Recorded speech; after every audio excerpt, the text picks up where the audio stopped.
चलिए,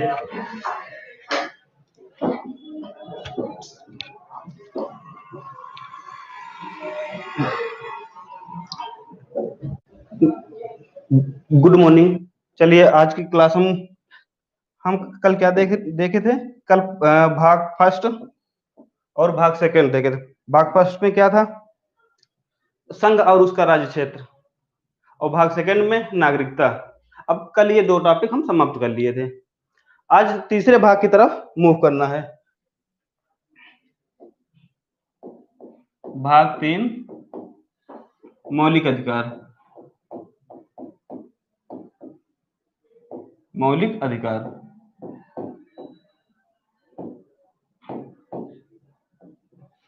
भाग 3, मौलिक अधिकार। हाँ, ठीक। भाग 3 में मौलिक अधिकार हम भाग 3 मौलिक अधिकार, और मौलिक अधिकार कितने? 12 से 35।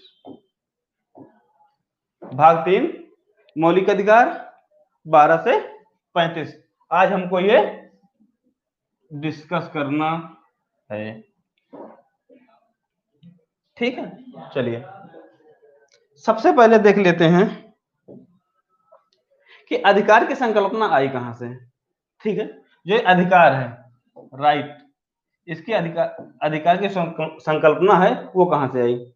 क्योंकि पहले जो था राजतंत्रात्मक शासन चलता था, भाई राजा होता था। उस समय अधिकार नहीं होते थे। अधिकार केवल कर्तव्य, आपको ये काम करना है, आप अधिकार नहीं मांग सकते थे। लेकिन अब ये सबसे पहले ब्रिटेन के राजा थे, राजा जॉन, 1915 ईस्वी में उन्होंने अपने एक मैग्ना कार्टा में अधिकारों की बात की गई थी, लेकिन अधिकार दिए नहीं गए थे।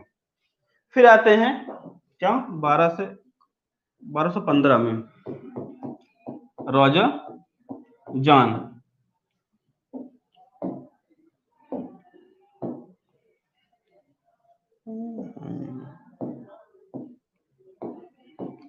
राजा जॉन ने अपने मैग्ना कार्टा में अधिकारों की बात की। फिर ये 1689 में जब ब्रिटेन में बिल ऑफ राइट्स आया, बिल ऑफ 1689 में बिल ऑफ राइट्स आया, तो उसमें भी अधिकारों की बात की जा रही थी, लेकिन अधिकार दिए नहीं किसी हुए थे। ठीक है, अब आता है जब फ्रांस की क्रांति हुई थी 1789 का।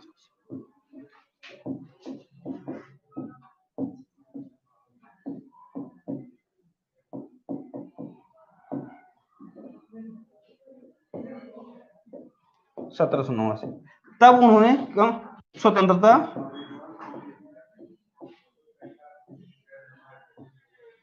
समानता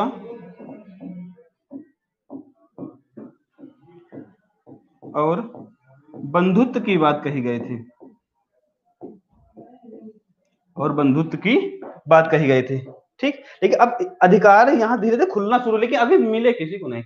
सबसे पहले अब 1791 में अमेरिका में क्या हुआ? अमेरिका में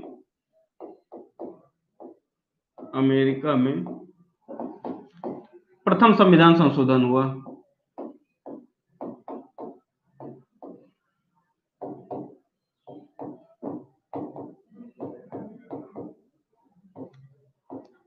अमेरिका में प्रथम संविधान संशोधन हुआ, तब वहां अधिकारों की बात, व्यक्ति के अधिकारों की बात की गई। और जो ये अमेरिकन संविधान संशोधन प्रथम हुआ 1791, इन्हीं से जो हमारे मूल अधिकार हैं,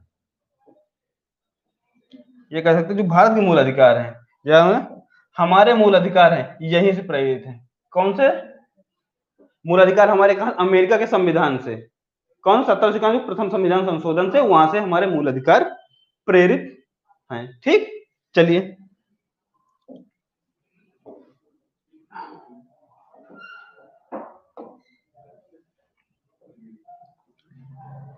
अब मौलिक अधिकार कितने हैं? 12 से 35।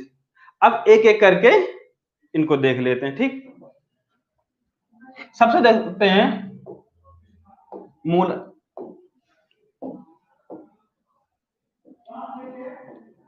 मूल अधिकार।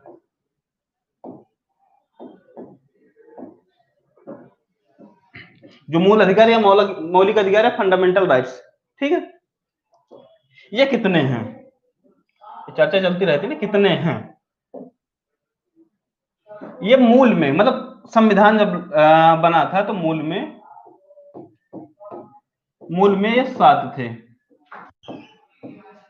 लेकिन वर्तमान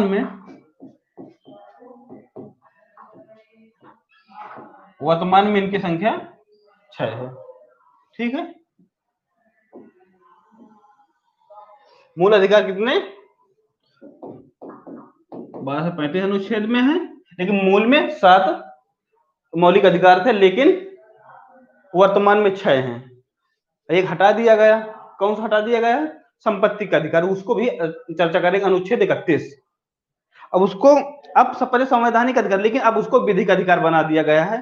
अनुच्छेद 300 के ए में उसको स्थानांतरित कर दिया गया है। ठीक, वर्तमान में 6 मूल अधिकार हैं। वो कौन कौन से, ये देख लेते हैं। जो पहला हमारा अधिकार है, कौन सा है?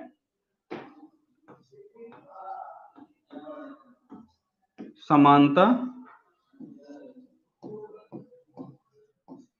का अधिकार। समानता का अधिकार। समानता का अधिकार कब है? 14 से 18, आर्टिकल 14 से 18 तक है। ठीक, दूसरा आता है स्वतंत्रता का अधिकार।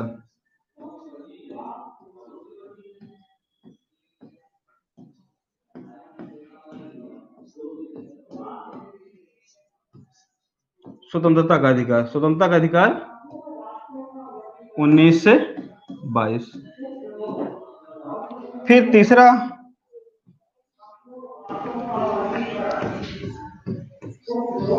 शोषण के विरुद्ध अधिकार।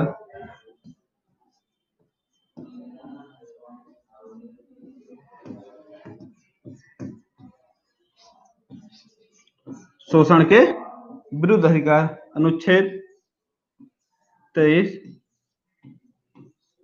24। ठीक है, फिर चौथा अधिकार आता है धार्मिक स्वतंत्रता।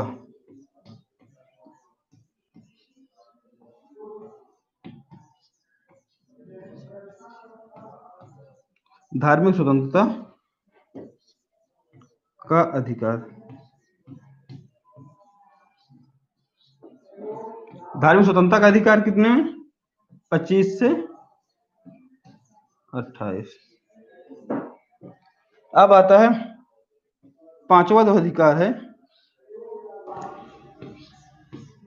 सांस्कृतिक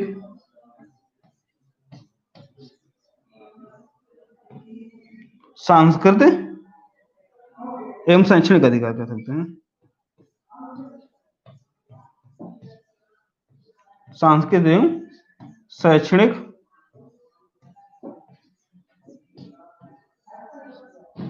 अधिकार, अनुच्छेद 29 और 30।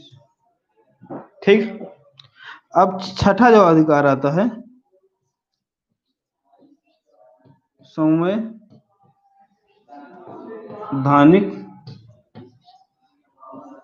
उपचारों का अधिकार।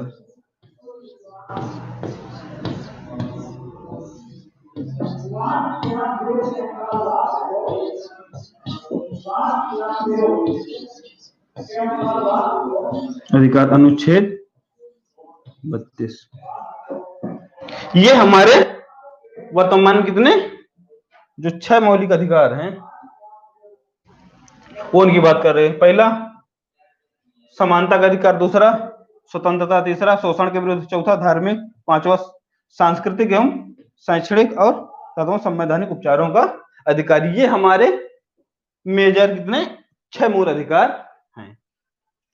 अब इनका हम विस्तार पढ़ेंगे, लेकिन अब कौन 32, 35 फिर जो अनुच्छेद 33, 34, 35 ये भी पूरे बताएंगे, और फिर शुरू के 12 और 13 उसमें क्या है ये बताएंगे, लेकिन मौलिक अधिकार ये है। समझ में आई बात? चलिए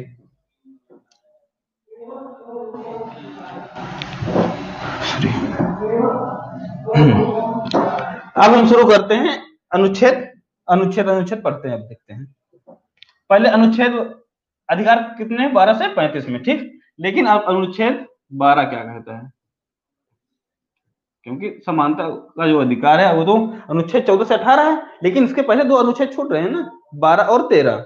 तो देखते हैं अनुच्छेद 12 में क्या है। अनुच्छेद 12 में क्या दिया है, राज्य की परिभाषा।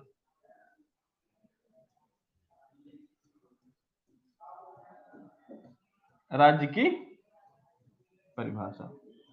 अब राज्य की परिभाषा में कौन कौन आएंगे, राज्य की परिभाषा दी गई। अब देख रहे हैं राज्य की परिभाषा में कौन कौन आएंगे। सबसे पहले देख लेते हैं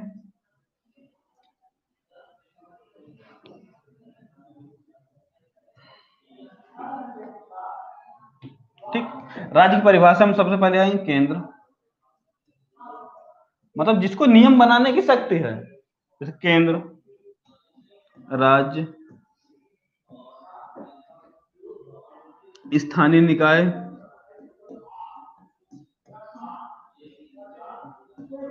स्थानीय निकाय एवं अन्य प्राधिकारी।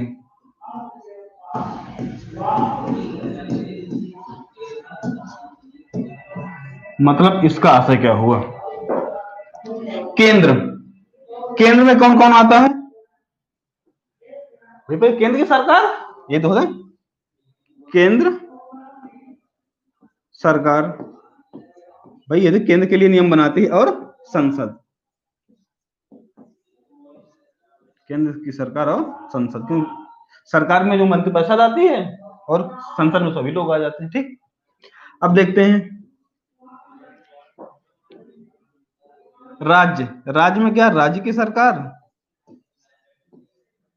राज्य सरकार, और वही विधानमंडल,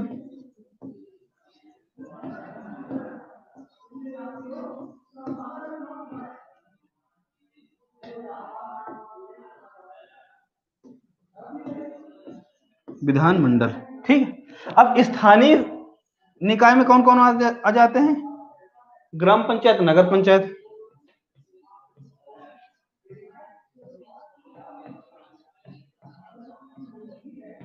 और नगर पंचायत।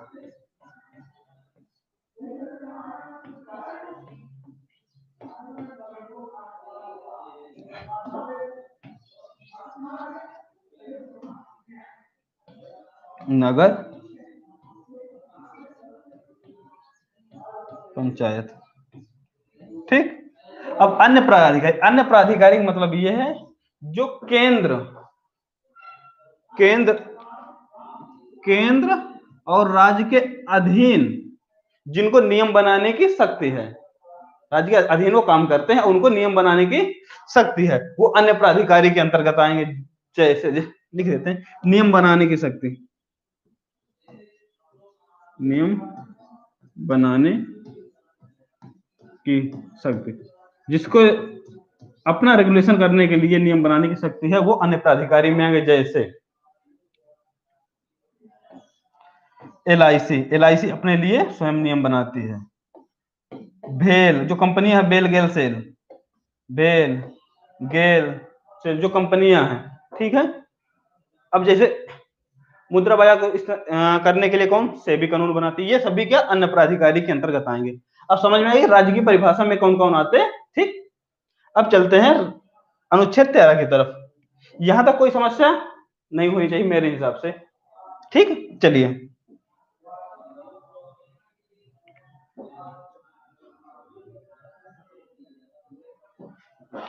अब देखते हैं अनुच्छेद 13 क्या कहता है।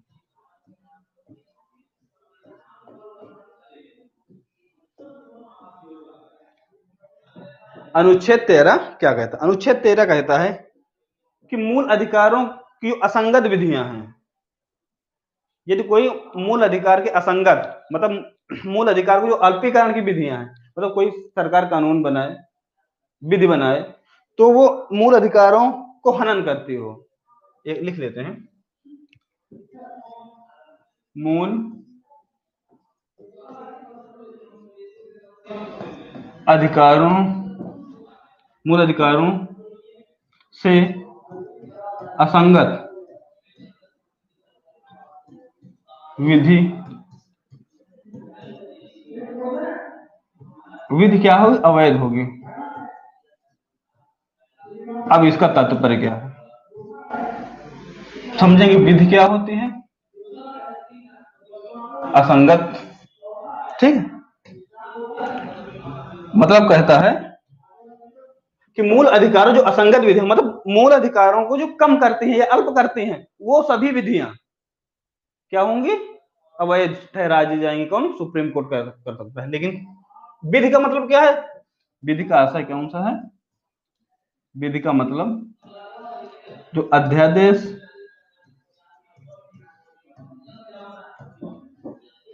कौन लाता है? राष्ट्रपति या राज्यपाल। ठीक, अध्यादेश, आदेश, विनियम, उपविधि, जिसे उपविधि बोलते हैं बाइला।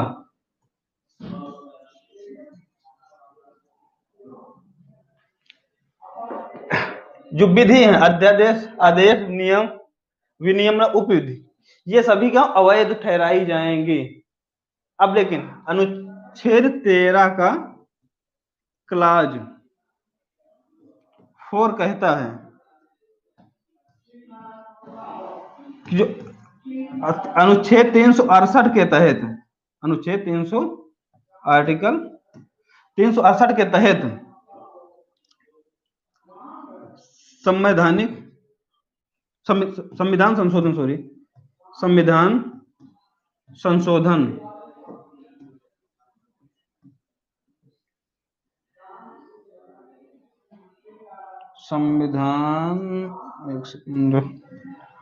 संविधान संशोधन प्रक्रिया,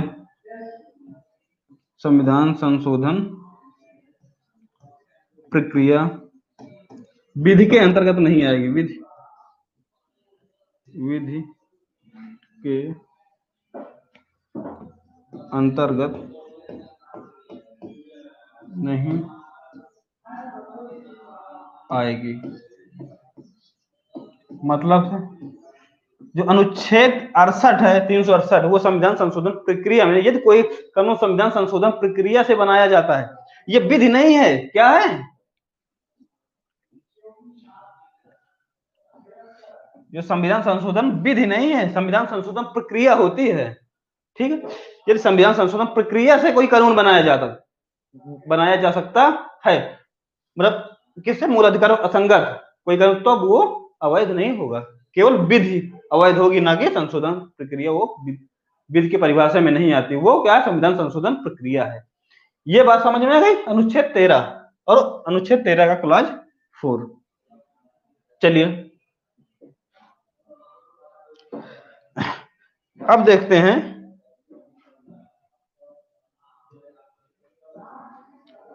अब अनुच्छेद 14 शुरू करते हैं। क्या है? पहला मूल अधिकार। पहला मूल अधिकार क्या है? समानता का अधिकार।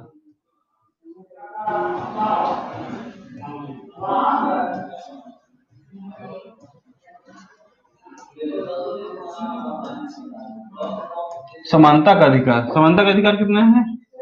14 से लेकर 18 तक।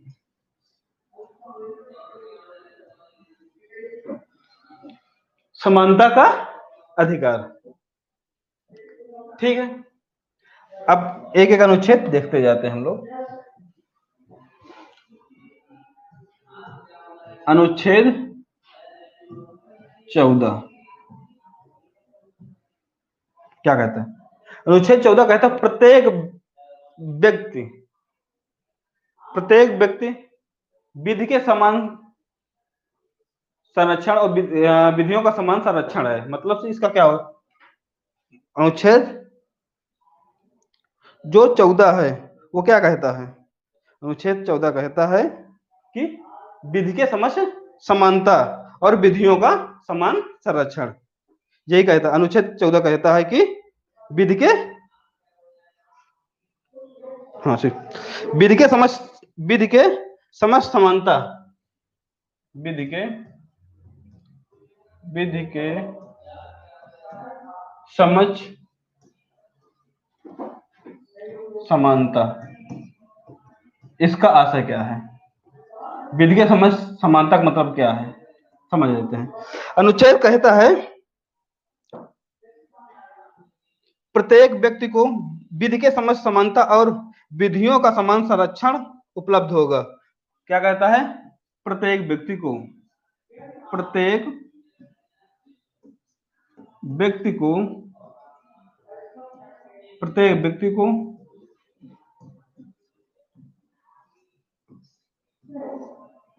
विधियों, प्रत्येक व्यक्ति को विधियों के एक सेकंड भाई, क्या हो रहा है? प्रत्येक व्यक्ति को, एक सेकंड, कुछ गलती हो रहा है क्या? प्रत्येक व्यक्ति को विधि के समक्ष समानता, विधि के समक्ष समानता एवं विधियों का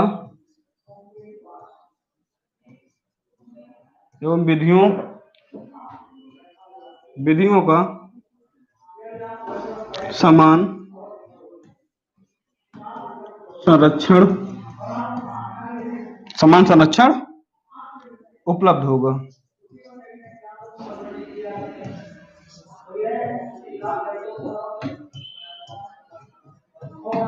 अब इसका आशय क्या है देख लेते हैं। ठीक, प्रत्येक व्यक्ति को विधि के समक्ष समानता एवं विधियों का समान संरक्षण उपलब्ध होगा। चलो, मतलब यहां देखना है प्रत्येक व्यक्ति, ये व्यक्ति कौन है? विधि के समक्ष समानता का मतलब क्या है और विधियों का समान संरक्षण ये क्या होता है? कि तीनों वर्ड विशेष इंपॉर्टेंट है, ये क्वेश्चन आ जाते हैं घुमा के, कैसे क्वेश्चन पूछे जाएगा मैं बता रहा हूं अभी। ठीक, व्यक्ति का मतलब क्या होता है? क्वेश्चन पूछ लिया जाए, जो विधि के समक्ष समानता है, क्या विदेशियों को है जो गैर नागरिक हैं, क्या है उनको?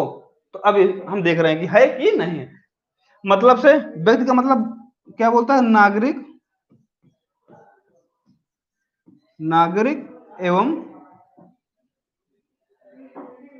एवं गैर नागरिक।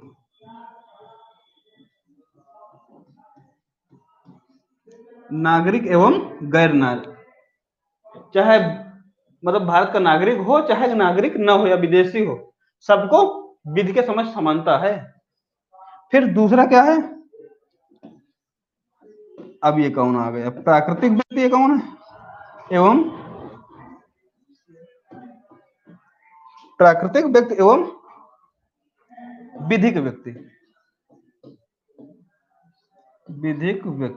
अब ये अब क्या देखते हैं हम लोग? अब ये देखते हैं प्राकृतिक एवं विधिक व्यक्ति, मतलब प्राकृतिक व्यक्ति कौन होगा और विधिक व्यक्ति कौन होगा? प्राकृतिक व्यक्ति मतलब से ये है कि हम सब लोग, ये हम प्राकृतिक व्यक्ति, प्रकृति ने हमको जन्म दिया। लेकिन विधिक व्यक्ति मतलब से जो कानून की तरफ से जो व्यक्ति बनाया जाए, कैसे? जैसे कंपनी ये विधिक व्यक्ति है। कंपनियों को भी विधि के समक्ष समानता दी गई है, सिर्फ व्यक्ति के परिभाषा में शामिल किया कंपनी को भी। ठीक है,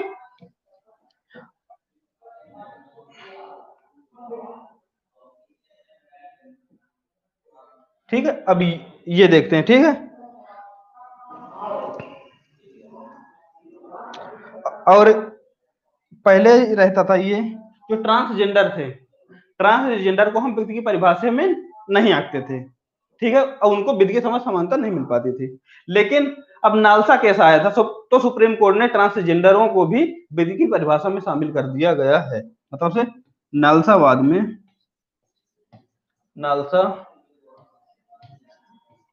नालसावाद से ट्रांसजेंडर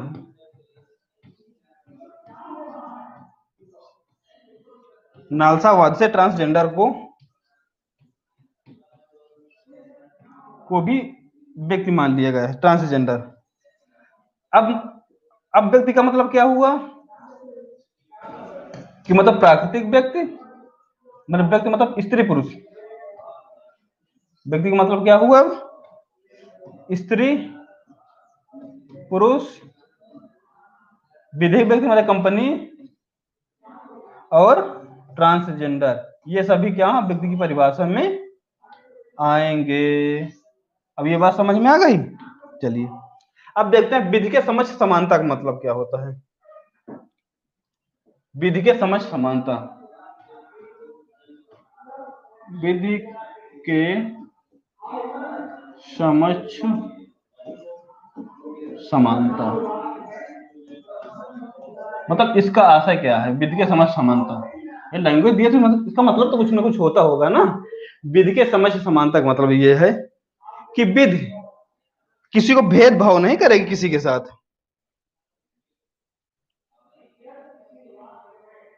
मतलब इसका मतलब है कि समान स्थिति में रहने वाले लोगों के साथ समान स्थिति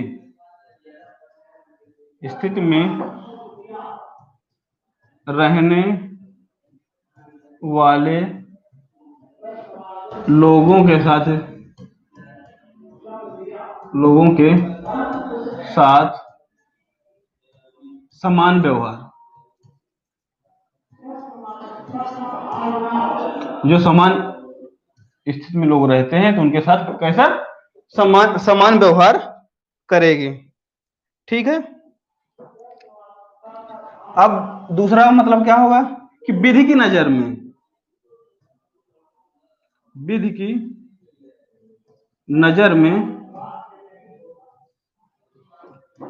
सभी समान,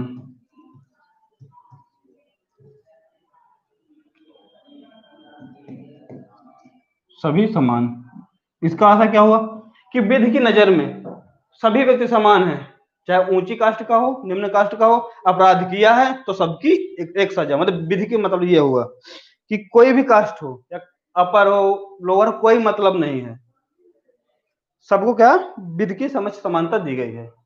और विधि की नजर में सभी व्यक्ति क्या है, कैसे हैं, समान हैं। मतलब कोई किसी का मर्डर किया तो मर्डर में जो अपराध में जो सजा होगी वो सबको होगी एक समान। ठीक है। चलिए अब तीसरा मतलब क्या हुआ, इसका मतलब किसी के साथ भेदभाव नहीं, किसी के साथ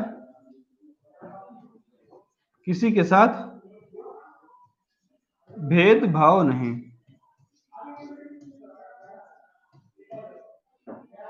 किसी के साथ भेदभाव नहीं,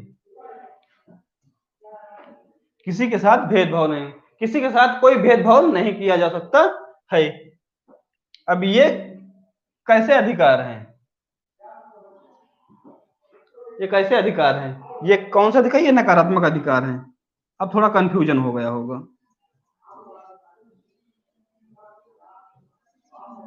ने नकारात्मक अधिकार, अब ये कहोगे ये नकारात्मक, ये तो व्यक्ति के सकारात्मक व्यक्ति का मतलब नहीं है यहाँ राज नकारात्मक सकारात्मक अधिकार मैं आपको आज बता दे रहा हूं। नकारात्मक अधिकार ये वो अधिकार होते हैं जो निगेटिव पर्सपेक्टिव में मत लेना। नकारात्मक अधिकार वो अधिकार होते हैं जो राज्य को करने के लिए मना करते हैं, जैसे समान स्थिति में रहने वाले लोगों के समान व्यवहार करना, वो किसी से भेदभाव नहीं कर सकता, नहीं शब्द आ गया, ये काम नहीं कर सकता है, किसी के साथ भेदभाव नहीं कर सकता है। विधि के नजर में सभी समान है, असमान नहीं है। मतलब सबको समान समझा जाएगा, असमान नहीं समझा जाएगा। ये क्या है, नहीं शब्द आ गया ना, तो ये नकारात्मक राज्य के विरुद्ध अधिकार है, राज्य ऐसा नहीं कर सकता है। समझ में नकार। अब कभी का सकारात्मक अधिकार क्या होता है, जब कहे कि जैसे वंचित वर्गों को विशेष सुविधा दी जाएगी या राज्य ऐसा करेगा, तो ये सकारात्मक अधिकार है। समझे, सकारात्मक अधिकार और नकारात्मक, मतलब राज ऐसा करेगा मतलब से सकारात्मक, राज ऐसा नहीं करेगा मतलब से नकारात्मक अधिकार, ये राज्य के विरुद्ध। कोई दिक्कत यहां तक नहीं होनी चाहिए यहां तक। लेकिन अब किसी के साथ भेदभाव तो करना नहीं है भैया, साफ साफ कहा गया है किसी के साथ भेदभाव नहीं करना है। लेकिन कुछ ऐसे व्यक्ति हैं उनके साथ भेदभाव किया जा सकता है, जैसे अपवाद में कोई अपवाद, कोई व्यक्ति मतलब अपराध करे तो उसके लिए सजा सबके लिए है, लेकिन कुछ व्यक्तियों को सजा से उन्मुक्ति दी गई है, छूट दी गई। मतलब कौन कौन व्यक्ति हैं? अनुच्छेद 361 के तहत राष्ट्रपति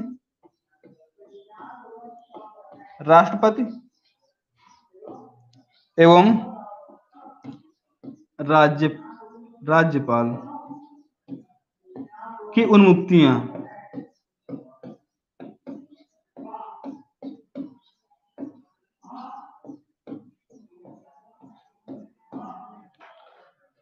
राज्यपाल और राष्ट्रपति को उनके कार्यकाल के दौरान आप गिरफ्तार नहीं कर सकते हैं, ठीक है। ये उन्मुक्ति दी गई है राज्यपाल को, सॉरी राष्ट्रपति और राज्यपाल दोनों को। लेकिन किस मामले में? आपराधिक मामले में, आपराधिक मामलों में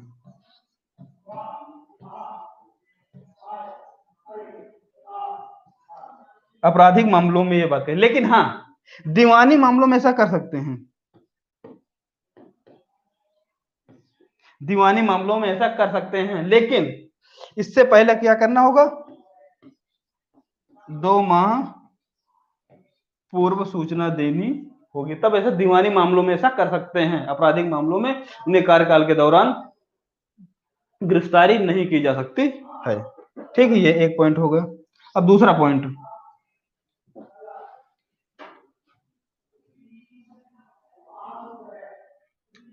दूसरा व्यक्ति होता है सांसद। सांसद को अनुच्छेद 105 एवं विधायकों को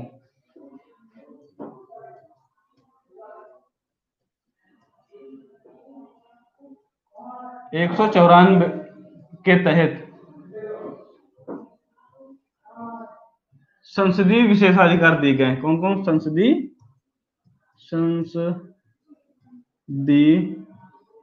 विशेषाधिकार।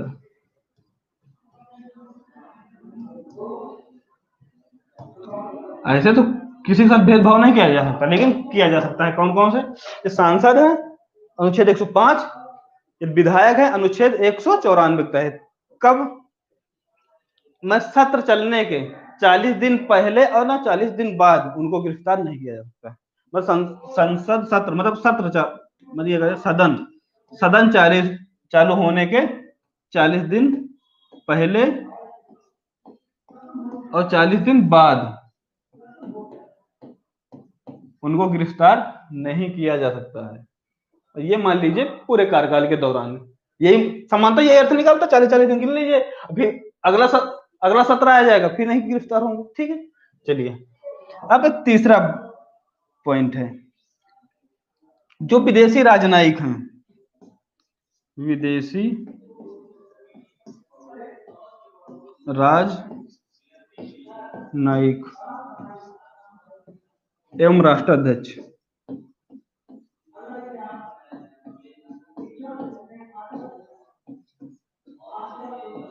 विदेशी राजनयिक एवं राष्ट्राध्यक्ष मतलब से विदेशी राजनयिक मतलब से जो एम्बेसडर होते हैं, ठीक है।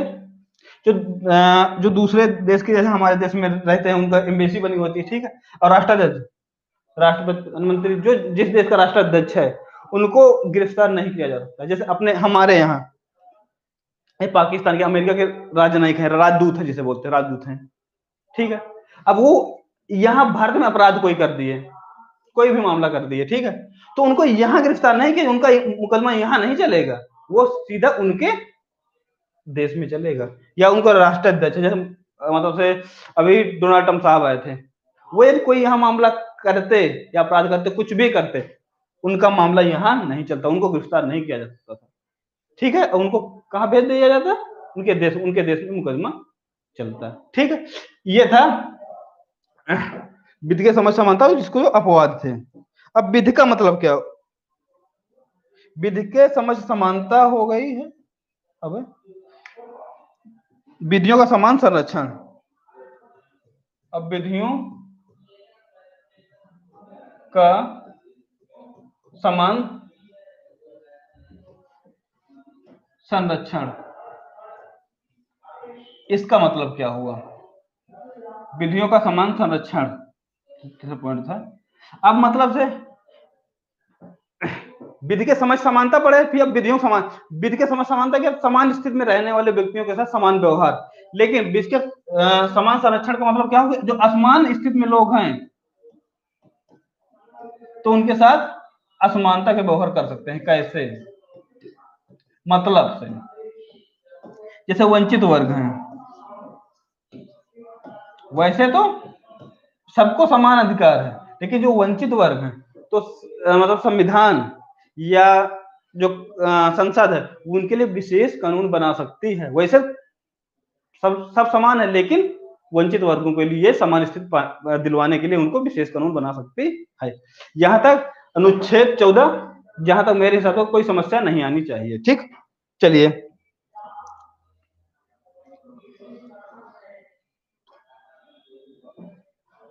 ये जो वंचित वर्गों के लिए मतलब सकारात्मक अधिकार, मतलब इनके वंचित वर्गों के लिए विशेष कानून बना सकता है कौन? राज्य बना सकता है ना, राज्य बनाएगा तो ये सकारात्मक अधिकार होगा।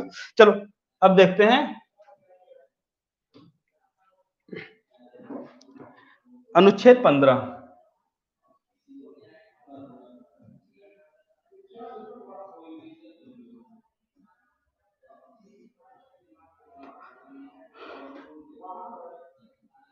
चलो अब अनुच्छेद का जो क्लाज है एक तरफ से देखते जाते हैं। अनुच्छेद 15 का क्लाज एक क्या कहता है?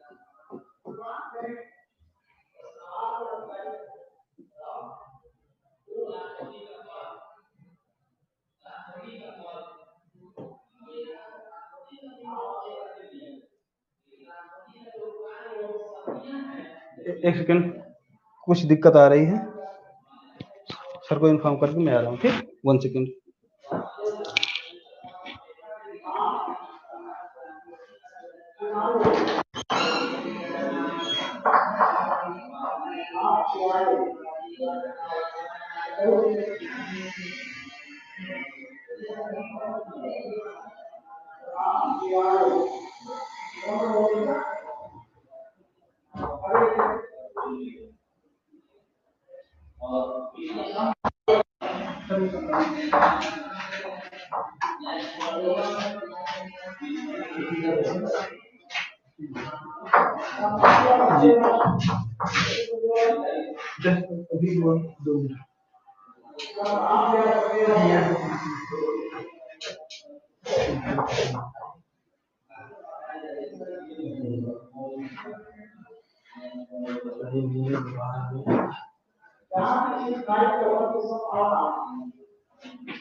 लाइट कटी थी क्या? लाइट कटी थी क्या? कैसे फिर हो गया वो? तुम दिख रहे थे अचानक।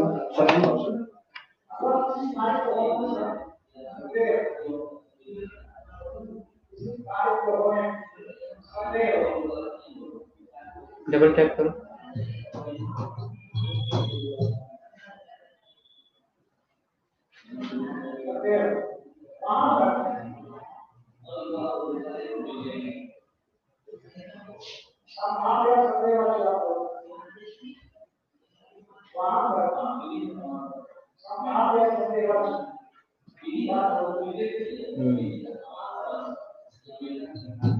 उसको ये वाला करो, इधर इधर।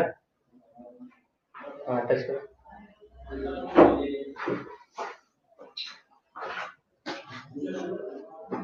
इधर से पेन ले लीजिए, पेन ले लीजिए।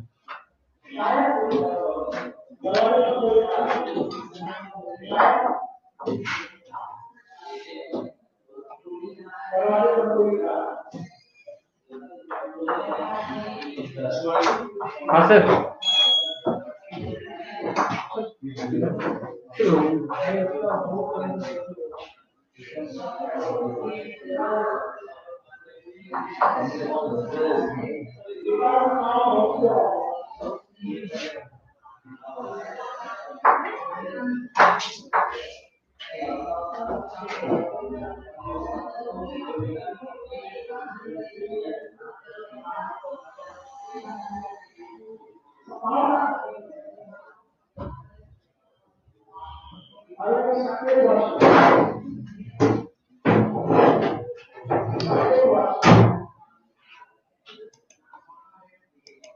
कब दिक्कत आई नहीं बस।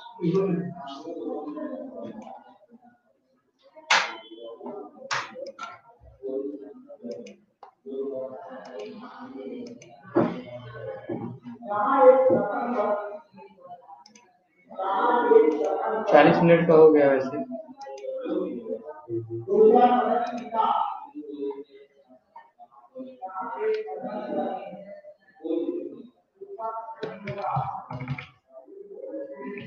आपने अलर्ट आया तो शट डाउन कर दिया था, उसको कैंसिल करना चाहिए था, आपने ओके कर दिया।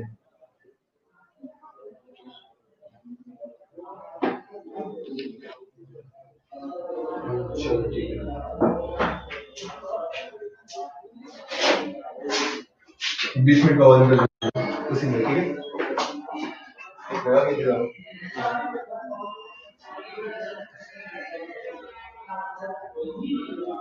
वो आया था ना करने के लिए, जैसे ओके कैंसिल, आपने ओके कर दिया तो शट डाउन हो गया। पहले बार मैंने कैंसिल किया उसको, इसके बाद दोबारा फिर से कैंसिल करना चाहिए था ना। नोट करिए, नोट करिए।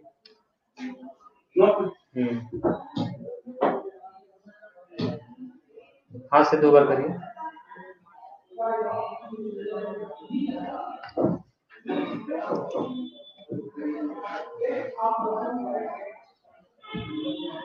Remind me next time.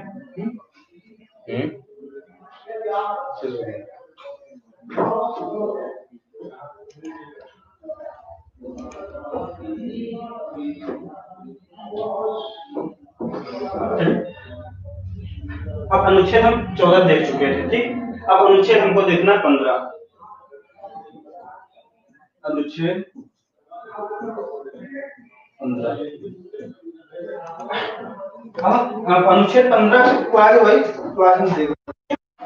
चलो देखते हैं अनुच्छेद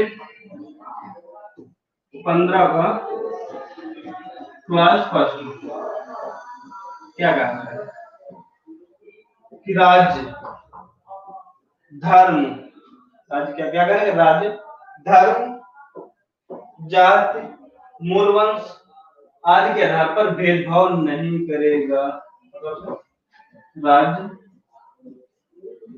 क्या नहीं करेगा, धर्म जाति मूल वंश जन्म स्थान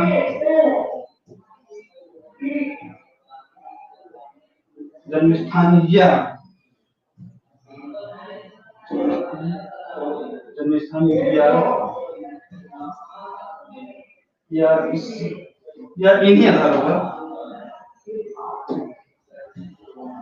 मूल वंश जन्म स्थान आदि आधारों पर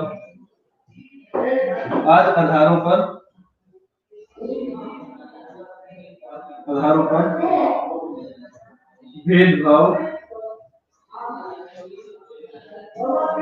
नहीं करेगा। मतलब से राज्य धर्म जाति मूल वंश जन्म स्थान आदि के आधार पर भेदभाव किसी से नहीं करेगा, ठीक है। अब फिर अनुच्छेद 15 का क्लास 2 कहता है सार्वजनिक स्थानों सार्वजनिक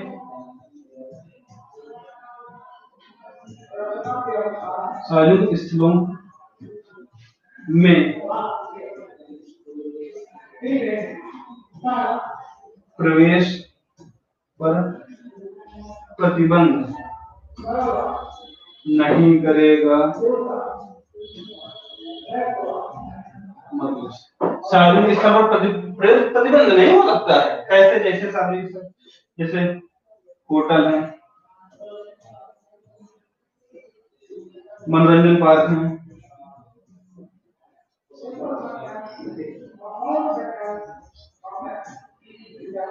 होटल, मनोरंजन पार्क आदि, ये सभी शामिल है। कुएं, गाँव में ऐसा होता था ना, कुएं मिल जाए लोग चढ़ने नहीं है, सबको राज्य क्या कहता है, सबको प्रतिबंध लगा देगा। होटल की निजी व्यक्ति का होता है ना। अब क्या कहता है, ये अधिकार किसके विरुद्ध है? राज्य प्लस निजी व्यक्ति। ना राज्य ऐसा करेगा, ना कोई ऐसा निजी व्यक्ति कोई करेगा। मतलब किसी ने होटल खोला, वो कह रहा है कि इन व्यक्तियों का यहाँ प्रवेश होगा, बाकी का नहीं होगा, ये गलत है, उसके खिलाफ कार्रवाई की जा सकती है। ठीक है। फिर अनुच्छेद 15 का 3 कहता है कि राज्य क्या करेगा, महिलाओं एवं बच्चों के लिए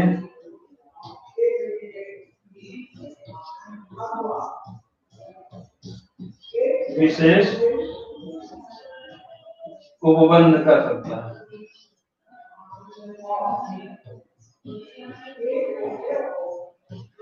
अनुच्छेद 15 का 3 कहता है कि जो राज्य है बच्चों और महिलाओं के लिए विशेष उपबंध कर सकता है। और फिर अनुच्छेद 15 का क्लास 4 क्या कहता है? अनुच्छेद 15 का क्लास 4 कहता है कि सामाजिक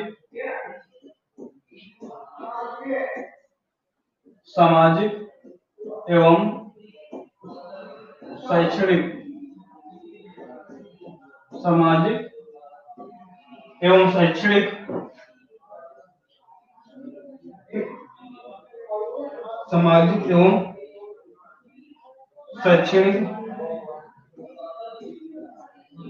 शैक्षणिक पिछड़े वर्गों के लिए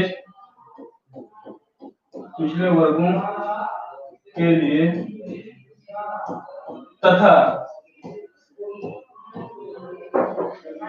अनुसूचित जाति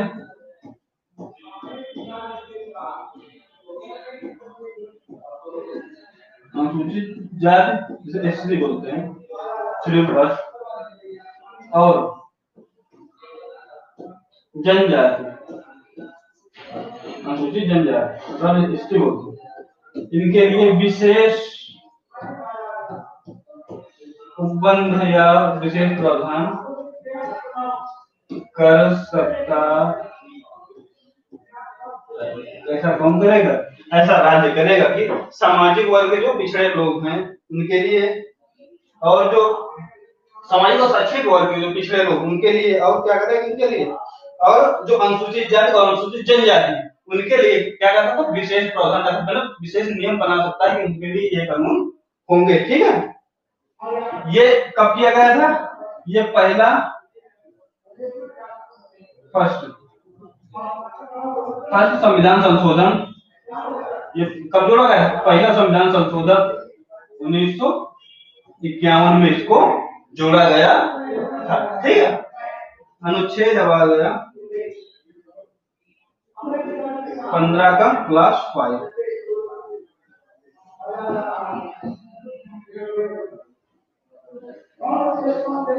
ठीक है, चलिए। कहता है कि सामाजिक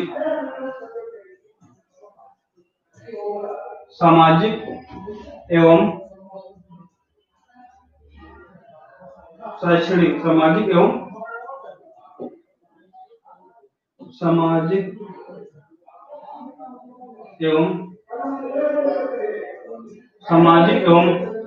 शैक्षणिक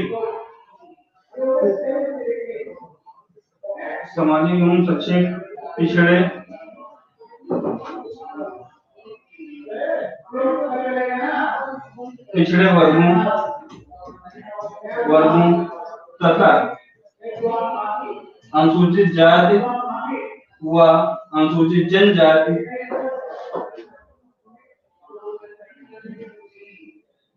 को शैक्षणिक संस्थानों में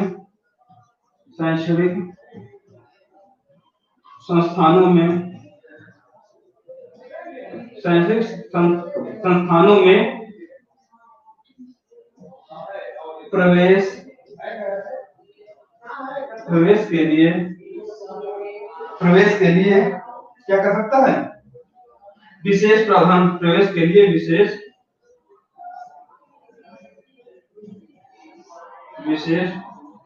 प्रावधान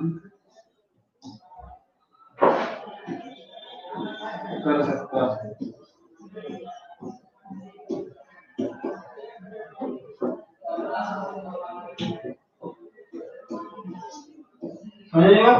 कहता है अनुच्छेद 15 क्लासिफाई करता है सामाजिक एवं शैक्षणिक पिछड़े वर्गों के लिए तथा अनुसूचित जाति जनजाति शैक्षणिक संस्थानों में क्या प्रवेश के लिए विशेष प्रावधान कर सकता है। मतलब ये सरकारी एवं निजी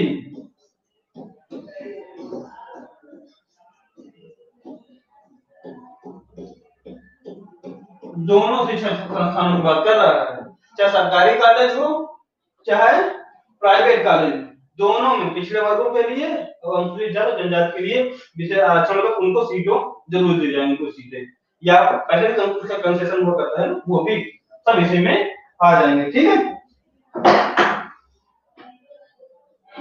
चलिए अब आते हैं, देख ये जोड़ा कब गया था?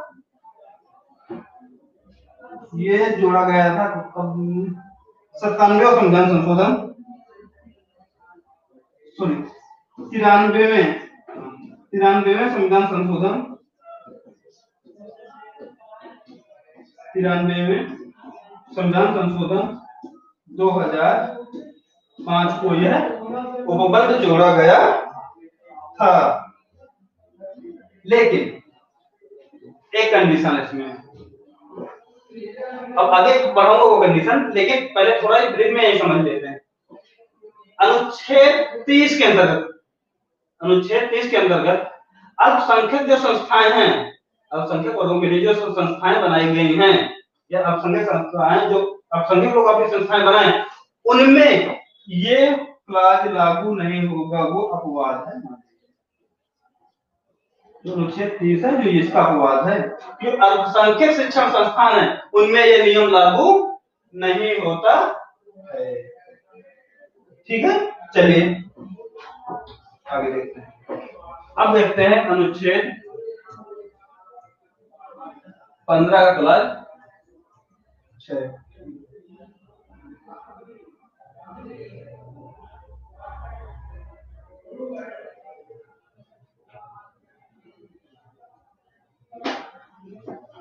अनुच्छेद 15 क्लास 6 कहता है कि आर्थिक रूप से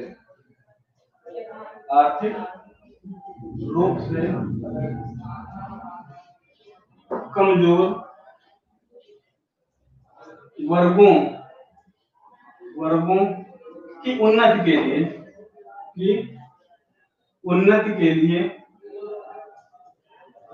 लिए शैक्षिक संस्थानों में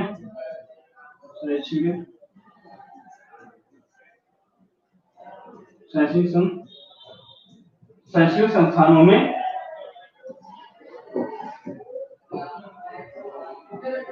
प्रवेश पर विशेष प्रावधान ये अभी लेटेस्ट जोड़ा गया है। कब? ये 103वां संविधान संशोधन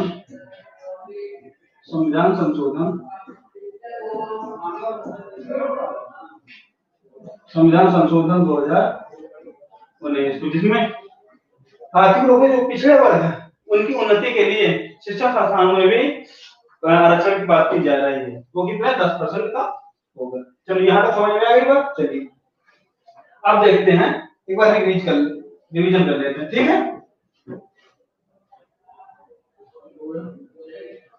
ठीक। अब उल्टा कर, पहले क्या था 15 का क्लास 6 क्या कह रहा है, आर्थिक रूप से पिछड़े वर्गों के लिए शिक्षण संस्थानों में। ठीक, अब अनुच्छेद 15 को 5 क्लास कहता है पिछड़े वर्गों के लिए, इसमें भी शिक्षण संस्थानों में पिछड़े वर्ग की उन्नति के लिए, इसमें भी लिख दीजिए उन्नति के लिए वो ऐसा कर सकता है राज्य। ठीक है, इसमें कौन, सरकारी और निजी संस्थान दोनों आएंगे। ठीक है, 4 क्या क्लास कहता है, ये भी विशेष प्रावधान किनके लिए, सामाजिक और शैक्षणिक वर्गों के पिछड़े वर्गों के लिए और अनुसूचित जाति और जनजातियों के लिए विशेष प्रावधान कर सकता है। ठीक है,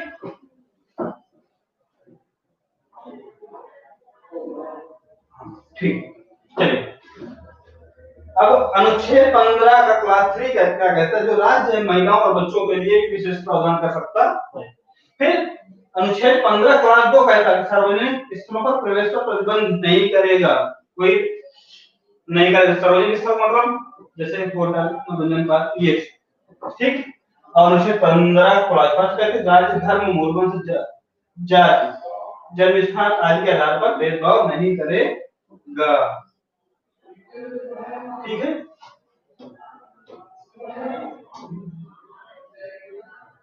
ठीक, चलिए इतना हम आप देख लीजिए, कितना अनुच्छेद 15 तक। अब कल आगे देखना है अनुच्छेद 16 लोक नियोजन, फिर अनुच्छेद 17 ये मौलिक अधिकार में ही जो पहला समानता का अधिकार, उसी के अंतर्गत हम टॉपिक डिस्कस करें। फिर 16, 17 अनटचेबिलिटी और 18 उपाधियों का अंत, ये हम टॉपिक कल डिस्कस करने वाले हैं। ठीक है, तो आराम से पढ़िए, कोई दिक्कत हो बताइए। धन्यवाद।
क्लास लगा लेंगे तो पढ़ा के टाइम में होगा टाइम के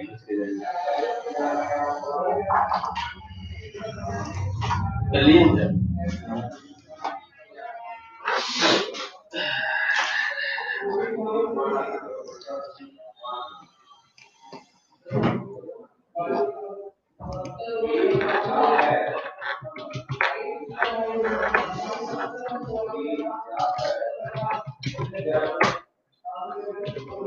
तो आपको कभी मैसेज नहीं करेंगे किसी भी आप कभी रिप्लाई नहीं करते हो ना देखते हैं।